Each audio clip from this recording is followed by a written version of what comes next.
peace. Shalom.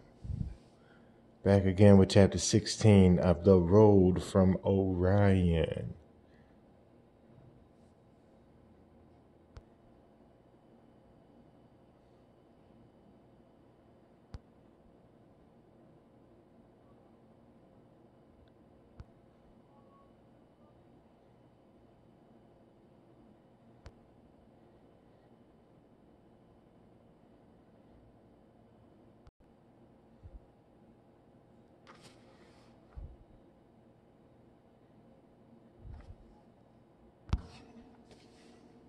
Because laugh if you like, what has been called microbes is God. To have done with the judgment of God. 1947, Antonian Artaud.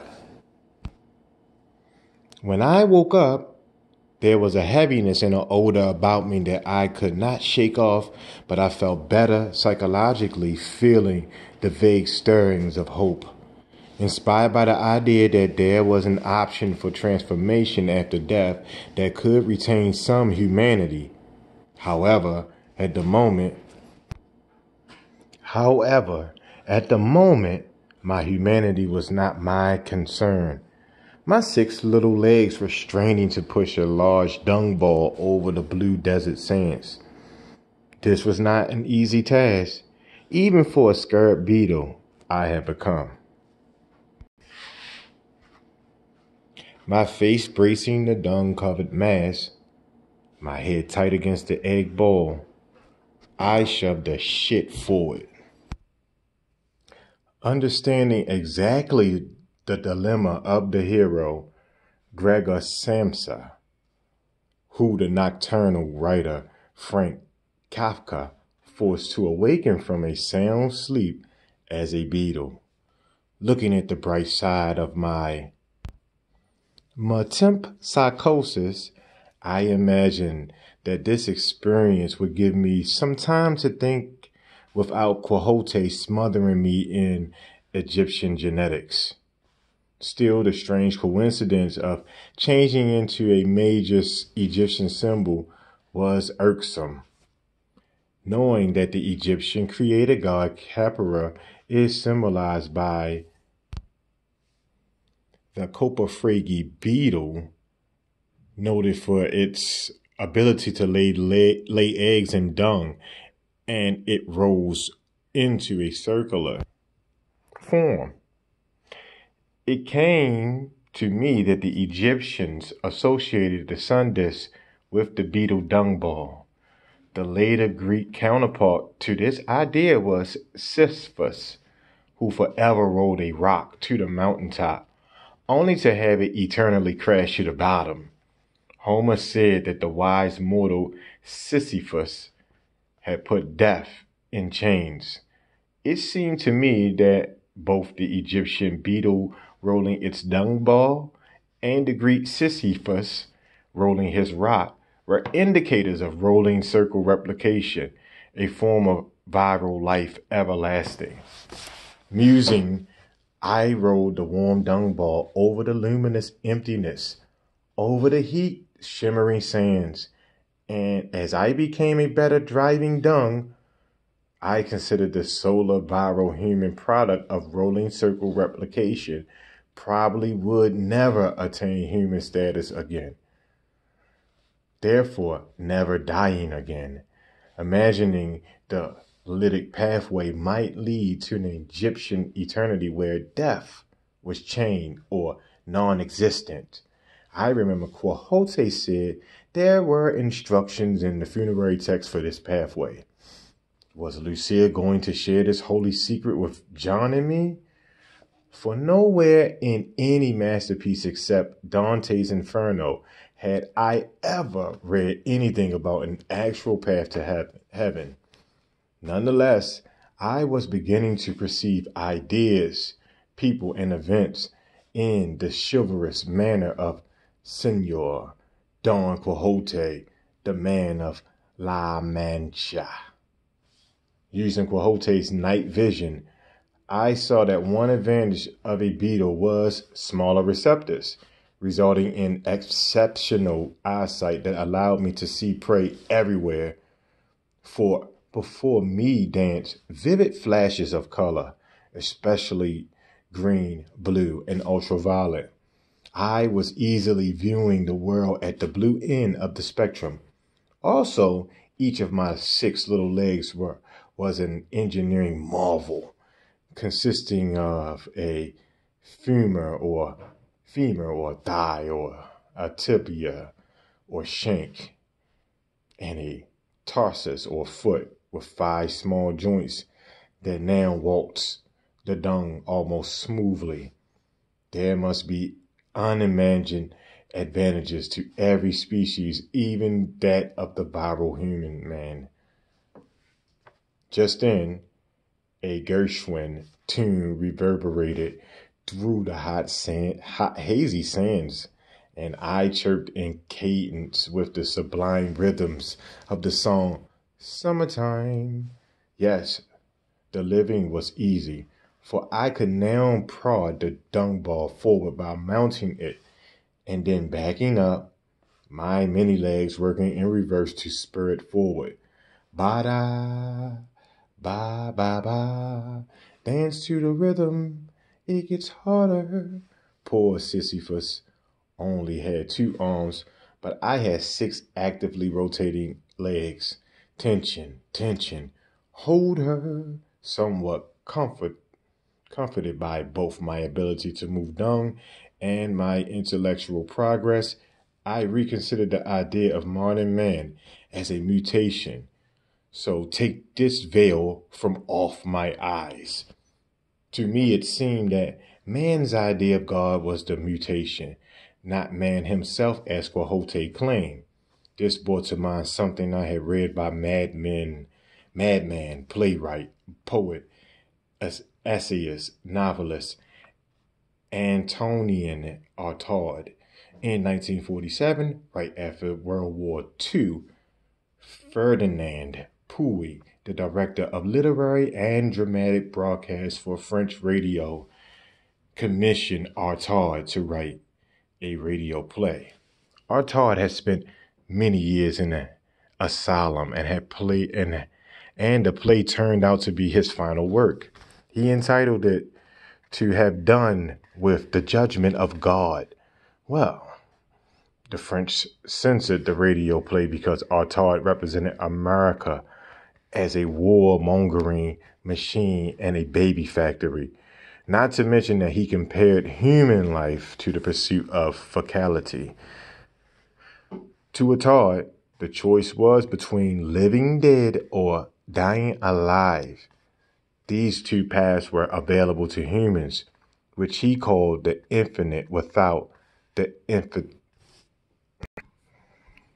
infinitesimal within. He proclaimed that man must not choose to shit or live dead. He must lose being and die alive. However, the biggest reason the French banned the broadcast was because God shows up on an autopsy table as a dissected organ in the defective corpse of man. Considering this idea now after my talk with Quixote, I had to admit that Artaud would have supported Quixote's view that man in the world is the mutation. But Artaud also considered God a microbe, a virus, as did Lucia and Quixote. If God were a microbe, masking itself as human, as anthropomorphic, then why the trick? I had only one answer. God masked itself as human to catch prey.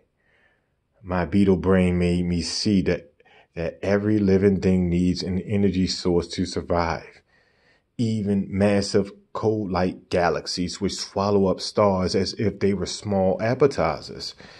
Humans were simply food for the gods, sources of energy, fuel for the fire, log people. Consider the beast Geraldine, masked in beauty and arrayed in gems and silk, to exist. She needed the life blood of Christabel and her father, Sir Leone. Now, really, if a human knew that he was not at the top of the food chain and that his turn to be eaten or absorbed came at death, do you think he would walk happily up to his God, a hungry beast with teeth? Therein lies the reason for the disguise rather. Glory, beauty, mass, gory horror. Even the Bhagavad Gita, the ancient cortex of the Hindu translation, acknowledges the rapacity of God, who has a billion-fanged mouth full of crushed skulls and raw human flesh.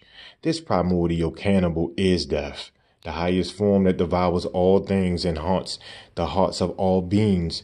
When the warrior Arjuna sees this hard reality, he begs the mighty primeval God to return to the human form that he knows. And the reason that he pleads for mercy is because the ultimate form of God, the horror of horrors, scares the living shit out of him. If this is not cause for repulsion or disgust, what is it? Obsessed in thought, I shoved the moist dung ball along, savoring its putrid smell. Perhaps the Egyptians' path through the afterlife might avoid this type of confrontation with death, or lead to a different outcome, a unique product at the top of the food chain like death. The fact that the Egyptians had taken the time to carve numerous rock walls with scientific knowledge about a specific chemical pathway into eternity was impressive. I was stunned at the mind-blowing ignorance of my own culture in the 20th century that had no idea of the secrets locked within the funerary text about the transformation path. With the advent of technology and warfare, the modern world worshipped the power resulting from the greedy accumulation of material objects, and it had no interest in spiritual quests that might disrupt time-honored teachings such as Greece was the nexus of civilization. It seemed that the abyss of education, religion, medicine, psychotherapy, and other culture bindings somehow prevented us from objectively assessing comprehensive wisdom. Nonetheless, the playwright Artaud was in line with Quixote's simple philosophy for intelligence. To Artaud was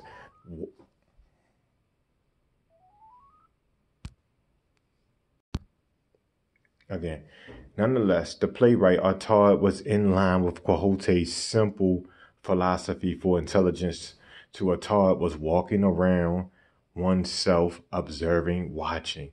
Artaud believed we have lost the lucidity of childhood and that opium use could restore that lucidity and overcome anguish by providing direct knowledge about our being. Albeit this method allows a drug-induced lucidity like the peyote plant does, but it may enable one to remake oneself in the world. Pushing the dung along made me remember more of Antonin Artaud's experiences, specifically his vision of a naked man leaning out of a window. The man had a huge, somewhat circular hole for a head, within which the sun and moon revolve. His bar-like right arm was bent backwards, edge in light, and did not indicate any ordinary direction, seeming somewhat skewed. His triangular navel glittered, framed as it was by 7 ribs on each side. Artaud realized that what he saw was a certain phenomenon of light patterned on the mountain rocks, which repeated itself 8 times. He saw this form when his spiritual quest landed him in northern Mexico, the mountainous home of the aboriginal Tarahumara Indian tribe, who were also aware of the form on the rocks. During his visit, Artar took peyote and witnessed tribal rites that were ordered by a secret mathematics whose symbols and signs he believed concealed a science. Today, the Tarahumara tribe, a race of pure red Indians, resides in the Sierra Madre Occidental, or the Copper Canyon region of Old Mexico, at an altitude between 7,000 and 9,000 feet. They have evolved larger chest cavities, greater lung capacities, high tolerance to cold and pain, and a slower metabolism rate, an excellent natural selection of qualities that make them strong long distance runners. Now, upright and running strong, it was hard for me to believe that early man scooted along on stiff-wristed knuckles like gorillas, for our wrists were not mobile until Australopithecus africans emerged about 2.5 million years ago. Although the famous fossil Lucy and the first hominid who lived in Africa about 4 million years ago could walk upright, she was a knuckle walker with stiff wrists. Instantly, futurity flashed before me, and I knew that in the year 1993, Tarahumara Indian Victoriano Churro, age 55, would painlessly beat out hundreds of international and American contestants in the Leadville 100-mile race in Colorado. All this running energy on a tribal diet of only yams, squash, and chicken.